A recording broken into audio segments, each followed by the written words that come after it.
سورہ نجم سے ایک آیت تلاوت کی ہے میں نے.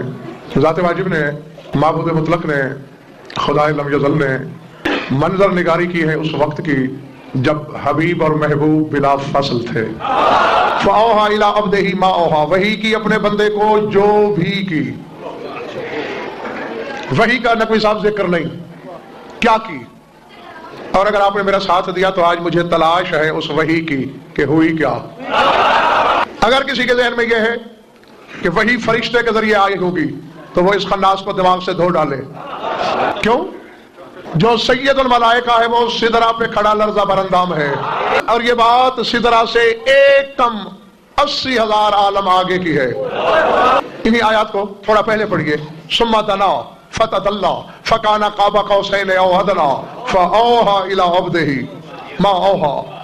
میرا حبیب آگے بڑھا، میں نے استقبال کیا. دنا کی ضمیر اللہ کی طرف نہیں، رسول کی طرف، اور تدلی کی رسول کی طرف نہیں، اللہ کی طرف. اور آج تک سوچ سوچ کے زمانہ پاگل ہو گیا ہے منڈی والوں کہ جو بدن نہیں رکھتا اس نے استقبال کیسے کیا. میں تمہاری آسانی کے لیے تمہیں تجویز دیتا ہوں، دو میں سے ایک راستہ اپنا لو جو آسان لگے. یا جسم والا اللہ مانو یا اللہ کا بدن تلاش کرو. یا خدا کا جسم ہے یا کوئی اس کا جسم ہے. استقبال کیا حتیٰ کہ دو کمانے یا اس سے کم کا فاصلہ رہ گیا تو فرما رہا ہے یہاں میں نے وحی کی جو بھی کی. ایک تو یہ بات جمیل شاہ حل ہو گئی کہ میرا رسول وحی کے سلسلے میں فرشتے کا محتاج نہیں. جہاں فرشتے کی سوچ نہیں پہنچی جو وہاں بیٹھ کے وحی وصول کر سکتا ہے. فیصلہ کرو یہ وحی کے محتاج کیسے؟ یہ تو خود ترجمان مشیت ہیں. نبی صاحب مشیت کہاں ہوتی ہے؟ دل میں. اللہ کا دل ہے نہیں. بے دل کے ارادے کو لفظوں کا بدن دینا 14 کا کام ہے. یعنی اللہ کے ہاں کلام کے لیے حلق نہیں، زبان نہیں، لہوات نہیں، وجود نہیں، جوف نہیں، پھیپڑا نہیں، بس وہ اپنی ذات میں ارادہ کرتا ہے. یہ اس کے ارادے کو لفظ دیتے ہیں. تو جو اس کے ارادے کو لفظ دینے والے ہیں وہ وحی کے لیے فرشتے کے محتاج کہاں؟ تو وہاں بیٹھ کے، اور بیٹھا کہاں ہے؟ کعبہ قوسین پر. کعبہ قوسین کیا ہے؟ میں نے برسوں تحقیق کی اور تمہیں آدھے منٹ میں بتانے لگا ہوں. قرب الصفات من الذات، ذات کے قریب ہو جانا اس کی صفات کا، یہ کعبہ قوسین ہے. اللہ کی صفات کا، اللہ کی ذات کے قریب ہونا، صفات کبریائی کا ذات الہی کے روبرو ہونا، اس سے بلا فصل ہو جانا، کعبہ قوسین. وہاں وحی کی.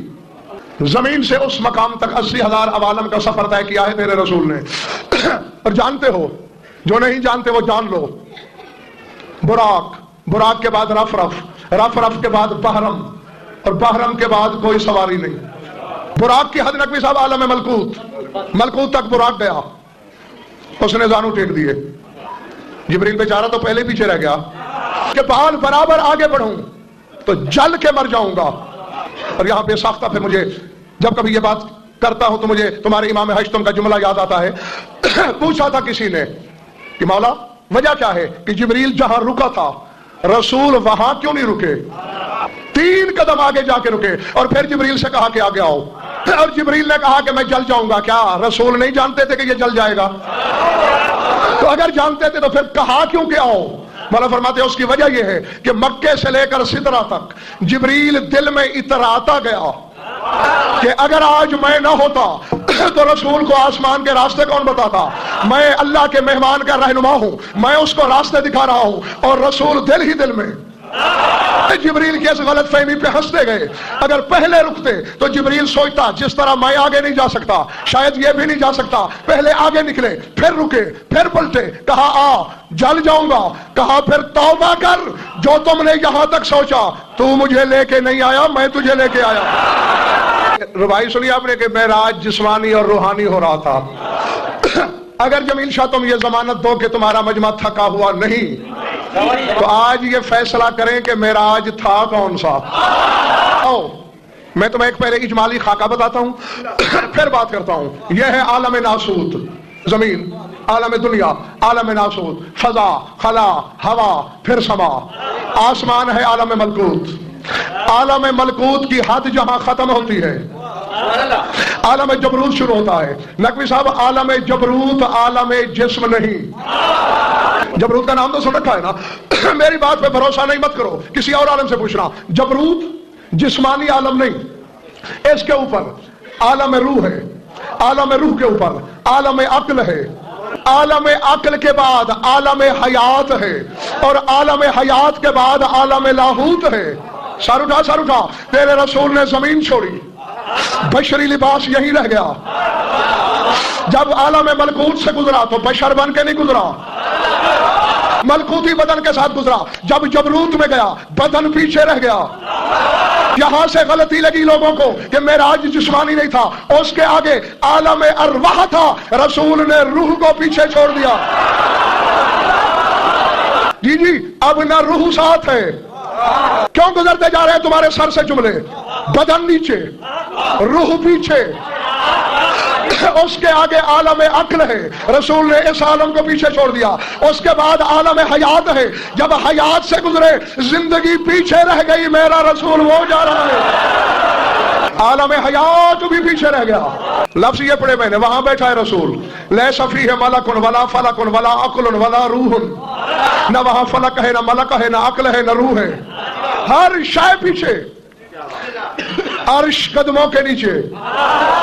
نہیں اب مجھے بتاؤ کہ یہ معراج کون سا ہے؟ جہاں یہ بیٹھا ہے وہاں نہ بدن، نہ جسم، نہ روح، نہ نفس، نہ عقل، نہ حیات۔ اور کچھ لوگ نقوی صاحب مجھے آنکھیں پھاڑ پھاڑ کے دیکھ رہے ہیں کہ حیات نہیں تو یہ کیسے گیا؟ سر اٹھا، یہ تو 73 فرقے مانتے ہو کہ کوئی شے نہیں تھی، یہ تھا، اس سے پہلے کوئی مخلوق نہیں، مانتے ہو؟ تو سورہ ملک پڑھ، خلق الموت والحیات، اللہ کہتے ہیں موت بھی مخلوق ہے، حیات بھی مخلوق ہے، تو پھر ماننا پڑے گا حیات نہیں تھی، یہ تھا۔ تو جس طرح اس وقت حیات کے بغیر تھا، اللہ زندہ ہے یا مردہ؟ زندگی سے زندہ ہے، تو ابھی بھی بات نہیں سمجھے؟ بس جس شے سے اللہ زندہ ہے اسی شے سے 14 زندہ ہے۔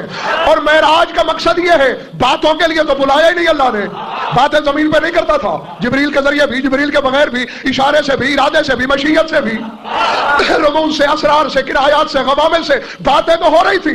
اللہ نے کہا میرے حبیب مدتیں گزری، تجھے اسی پیکر میں دیکھنا چاہتا ہوں جس پیکر میں نے تجھے خود سے جدا کیا تھا۔ تو ساری چیزیں تو پیچھے، پہلے جبریل نے ساتھ چھوڑا، تھک نہیں گئے ہو؟ میں نہیں جا سکتا، براق نے کہا میں جو ہوں، رسول نے کہا ٹھیک ہے بھائی تو چل۔ ایک جگہ اس نے گھٹنے ٹیک دیے، جی میری حد یہی ہے، کہ وہاں تو بڑا اترا رہا تھا میں جو ہوں۔ پھر رف رف جانتے ہو، ایک نوری قالین تھا جی، وہ بھیجا اللہ نے، وہ لے گیا، ایک جگہ وہ بھی گر پڑا۔ پھر بحرم نور کا ایک جھولا، اس نے بھی دم توڑ دیا، نہیں جا سکتا۔ پھر کیسے گیا؟ تیرا رسول کہتا ہے زجبی پھر نور، سامنے نور کا سمندر تھا، اور جس کی ایک ایک موج دنیا و ما فیہا سے بڑی تھی۔ بس مجھے آواز آئی اپنے آپ کو حوالے کر دے اس دریا کے، بس نور کی موجیں تھی۔ نودیا بالدنو الف مرۃ، رسول کہتے ہیں 1000 دفعہ آواز آئی، ادنو منی ادنو منی ادنو منی۔ قرآن میرے سر پہ رکھو، ایک جملہ کہنے لگا ہوں، نقوی صاحب اگر تفسیروں میں نہ ہو، حدیثوں میں نہ ہو، معراج جس نے لکھی ان کتابوں میں نہ ہو، جو چور کی سزا وہ میری، اور اگر ہر جگہ ہو، اور میں تو اپنے کہے ہوئے لفظوں سے مکر ہی نہیں سکتا، 100 سے زیادہ ملکوں میں یہ تقریریں سنی جا رہی ہیں، براہ راست انٹرنیٹ پہ جا رہی ہیں، لفظوں کا میں ضامن، ورنہ کائنات عالم کے ہر اس عالم تک میرا یہ سوال ہے جو انٹرنیٹ کے ذریعے غضنفر کی آواز سن رہا ہے کہ مجھے اس حدیث کا مطلب سمجھاؤ۔ رسول کہتے ہیں ادنو منی کی آواز پہ جب میں حجاب الہی کے قریب پہنچا تو آواز آئی، کیف قلیلا یا محمد ان الرب یصلی، اے محمد ذرا انتظار کر، رب نماز پڑھ رہا ہے۔ ہزاروں کے مجمع کو گواہ بنا کے جملہ میں نے پڑھا،